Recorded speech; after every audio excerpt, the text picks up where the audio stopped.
Hello viewers, আসসালামু আলাইকুম। Masturbation নিয়ে এর আগেও কথা বলেছি এবং বিশেষ করে পুরুষ মাস্টারবেশন নিয়ে কথা বলা হয়েছে বা পুরুষদের মাস্টারবেশন নিয়ে কথা বলা হয়েছে, কিন্তু ফিমেল মাস্টারবেশন বা মহিলারাও কি আসলে মাস্টারবেশন করে বা মহিলাদেরও কি মাস্টারবেশন হয়ে থাকে বা আসলে এটা কিভাবে হয়ে থাকে বা এটা গুরুত্বপূর্ণ কিনা এই বিষয় নিয়ে আজকে কথা বলবো। ফিমেল মাস্টারবেশন বা মহিলাদের মাস্টারবেশন কেন গুরুত্বপূর্ণ বা কী কারণে হয়ে থাকে? মাস্টারবেশন বলতে আসলে কি বুঝছি? মাস্টারবেশন বলতে আমরা মূলত বুঝছি যে যখন কোনো সঙ্গী বা সাথী ছাড়াই একজন একজন মানুষ যখন তার যৌন তৃপ্তি নিবারণ করছে এবং অর্থাৎ নিজে নিজে যখন সে তার যৌন চাহিদা বা যৌন আকাঙ্ক্ষাকে নিবারণ করছে এবং যৌন তৃপ্তি বা যৌন সুখ উপভোগ করছে, তখনই তাকে কিন্তু মাস্টারবেশন বলা হয়ে থাকে। এটা যেমন পুরুষদের ক্ষেত্রে খুবই পরিচিত, অনেক পুরুষই বলে থাকেন যে তিনি মাস্টারবেট করে থাকেন, তার মাস্টারবেশনের অভ্যাস রয়েছে। তেমনি আবার মহিলাদের ক্ষেত্রেও দেখা যায় যে মহিলারাও কিন্তু মাস্টারবেশনের সাথে পরিচিত, কিন্তু মহিলাদের ক্ষেত্রে জিনিসটা অন্যভাবে কাজ করছে। যেহেতু পুরুষদের ক্ষেত্রে পুরুষাঙ্গটা শরীরের বাহিরের দিকে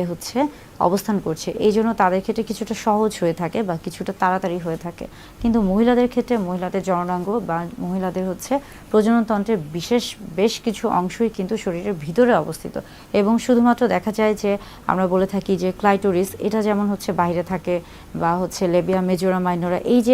এই যে অংশগুলো, এগুলো যেহেতু বাহিরে থাকছে, এই অংশগুলোর সাহায্য নিয়েই কিন্তু মহিলারা তাদের মাস্টারবেশন করে থাকে বা তাদের যৌন তৃপ্তি বা যৌন সুখ এটা একাই তারা লাভ করতে পারে। এই ক্ষেত্রে তারা মূলত দেখা যায় যে ক্লাইটোরিসের এই ক্ষেত্রে একটা বিশেষ অবদান রয়েছে এবং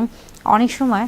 অনেকে বলে থাকেন যে আসলে যে সকল মহিলারা মাস্টারবেশন করে থাকে তারা আসলে হয়তো বা ভালো না বা তাদের আসলে কোনো সমস্যা রয়েছে। মানে আমাদের চারিপাশে এই ধরনের কিছু কথা শোনা যায় বা বেশ কিছু আমরা বলে থাকি যে কুসংস্কার রয়েছে। আসলে পুরুষদের ক্ষেত্রেও মাস্টারবেশন যেমন স্বাভাবিক এবং এটা কি স্বাভাবিক একটি প্রক্রিয়া। একটা সময় এটাকে খুবই অস্বাভাবিক বা খারাপ হিসেবে ধারণা করা হতো, কিন্তু আস্তে আস্তে এটাকে কিন্তু বর্তমানে বিজ্ঞানে এটাকে কিন্তু খুবই স্বাভাবিক একটি প্রক্রিয়া বা স্বাভাবিক একটি বিষয় হিসেবে ধরে নেওয়া হচ্ছে। তেমনি মহিলাদের ক্ষেত্রেও কিন্তু পুরুষদের পাশাপাশি মাস্টারবেশনের যে অভ্যাসটি রয়েছে এটা একটি স্বাভাবিক প্রক্রিয়া এবং মাস্টারবেশনের ফলে আসলে বেশ কিছু আমরা বলে থাকি যে যখন এটা অতিরিক্ত আকারে না হয়ে থাকে, অর্থাৎ যখন এটা আমরা বলে থাকি যে যখন এটা একটা নির্দিষ্ট সীমার মধ্যে থেকে থাকে, তখন এটা কিন্তু বরং শরীরের জন্য ক্ষতিকর তো না, বরং আরও উপকার হতে পারে। কিভাবে? দেখা যায় যে মাস্টারবেশনের ফলে আপনার মানসিক দিক থেকে আপনি যেমন একটু রিল্যাক্স ফিল করে থাকেন, তেমনি শারীরিক দিক থেকেও আপনি কিন্তু একটা উত্তেজনা বা আপনার এই যে একটা স্ট্রেস ছিল বা বিষাদগ্রস্ততা ছিল, এটা অনেক সময় মাস্টারবেশনের ফলে কিন্তু কেটে যায় এবং শরীরটা অনেক ক্ষেত্রে দেখা যায় যে আগে যে একটা ক্লান্তি ভাব ছিল বা একটা অস্বস্তিকর ভাব ছিল, সেই জায়গা থেকে একটা অন্যরকম একটা ভালো লাগা বা একটা রিল্যাক্স বা একটা রেস্ট, এই যে বিষয়গুলি এগুলো কাজ করে থাকে। আবার ফিমেলদের ক্ষেত্রে বা মহিলাদের মাস্টারবেশনের ক্ষেত্রেও দেখা যাচ্ছে যে একটা আমরা বলে থাকি কি হ্যাপি হরমোন এখানে রিলিজ হয়ে থাকে, অর্থাৎ ব্রেন এখানে তাকে বা ওই মহিলাটিকে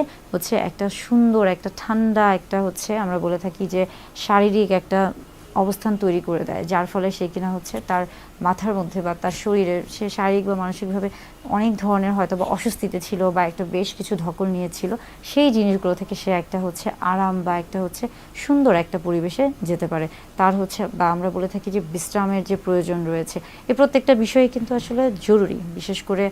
মাস্টারবেশন হলে বা মাস্টারবেশন যদি কেউ করে থাকে এবং সেটা যদি অতিরিক্ত আকারে না হয়ে থাকে বা সেটা যদি একটা নির্দিষ্ট সীমার মধ্যে থেকে থাকে, সেই ক্ষেত্রে এটা কিন্তু অনেক ক্ষেত্রেই ভালো এবং এটা কিন্তু আসলেই